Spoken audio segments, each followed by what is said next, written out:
Welcome to the video.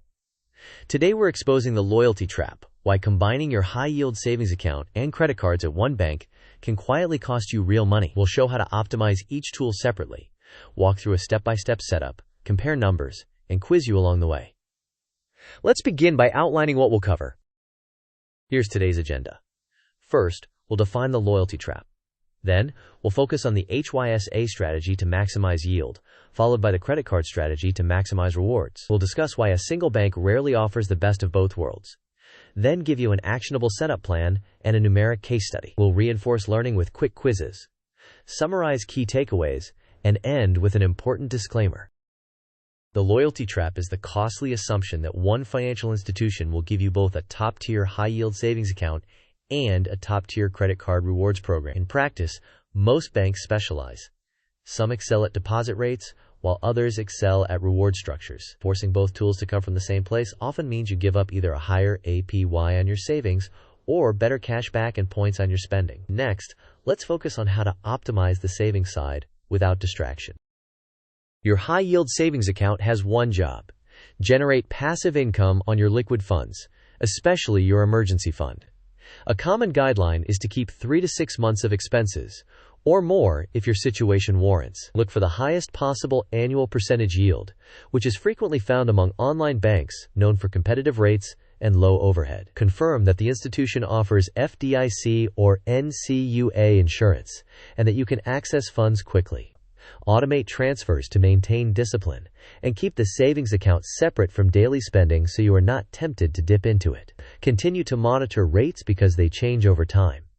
Be willing to move to a better APY to avoid a loyalty penalty. Now that we've isolated the savings role, let's transition to optimizing your credit card rewards independently. Quiz time. The question is, what is the primary purpose of a high-yield savings account in your financial plan? Option A, to finance large purchases over time. Option B, to maximize passive interest on liquid, emergency-ready cash. Option C, to earn travel points on monthly spending. Option D, to build long-term retirement assets. You may pause the video now to think about the answer. We will discuss the answer in the next section of the video. The correct answer is B. A high-yield savings account is designed to maximize interest on liquid cash that you may need in the near term, particularly for emergencies. Financing purchases belongs to other products. Travel rewards come from credit cards. And long-term retirement assets are better suited to investment accounts. Now let's move to the credit card side and see how to maximize rewards without carrying balances. Credit cards should be selected based on how well their reward structures match your spending patterns. Consider category multipliers for groceries, dining, travel, gas, or online shopping. If a card has an annual fee, ensure your expected rewards and benefits exceed that cost. The most important rule is to pay your full statement balance every single month to avoid interest, which would wipe out the value of rewards. Keeping your utilization ratio low can support credit health. Finally, optimize redemption either for straightforward cash back or for high-value travel transfers. With the credit card and savings roles clear, let's test your understanding with a quick quiz. Here's another quick quiz. Which action most reliably preserves the value of your credit card rewards? Option A, carrying a small balance to boost credit score. Option B, paying the statement balance in full each month. Option C, redeeming points as soon as they're earned. Option D, using only the bank where your high-yield savings account is held. You may pause the video now to think about the answer. We will discuss the answer in the next section of the video. The correct answer is B. Paying the statement balance in full each month prevents interest charges, which can rapidly offset any rewards earned. Carrying a balance does not help your credit score the way people often assume. Redeeming immediately is not always optimal, and restricting yourself to one bank undermines the goal of maximizing value. Next, we will compare one bank loyalty versus separate optimization to show the trade-offs. On the left, one bank loyalty offers convenience and a single login, which can feel simpler. However, this often comes with a hidden cost: mediocre savings yields and mediocre reward rates. It can also create inertia that makes switching harder later. On the right, separate optimization allows you to select the best savings account from a specialist and the best rewards card from another specialist. This modular approach keeps your tools replaceable And with basic organization, the added complexity is minimal compared to the financial gains. Now let's visualize the decision process with a structured flow.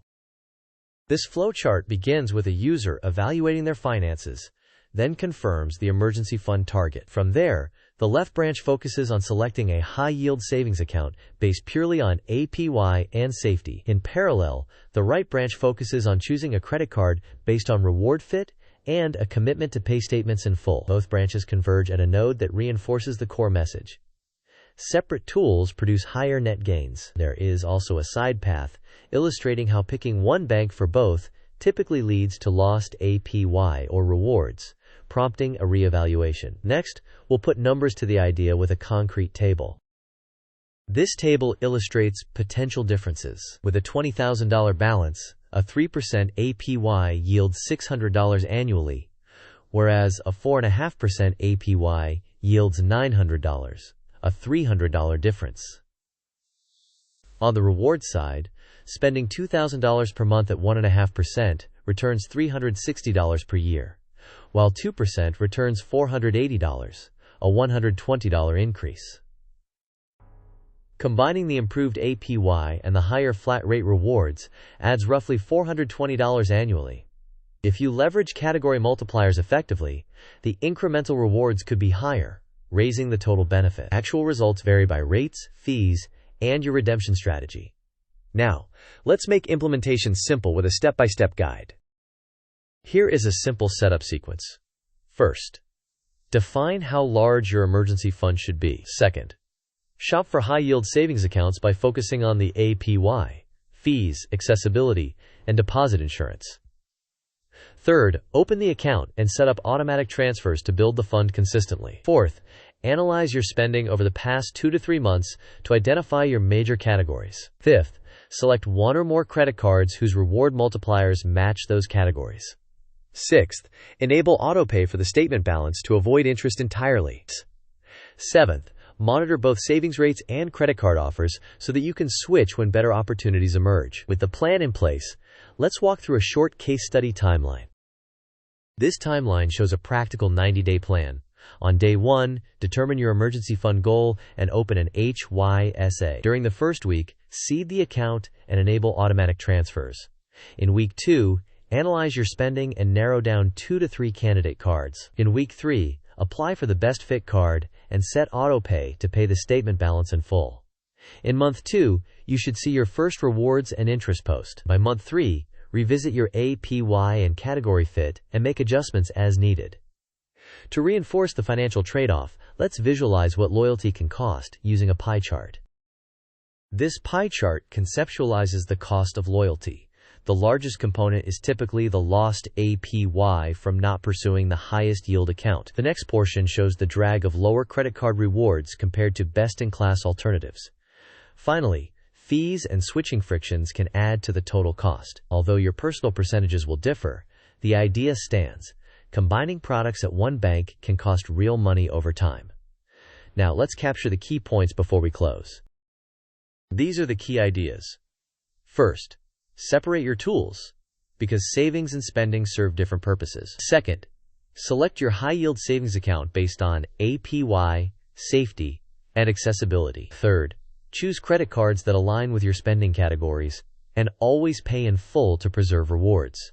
Fourth, recognize that loyalty to a single bank often acts like a tax on your returns.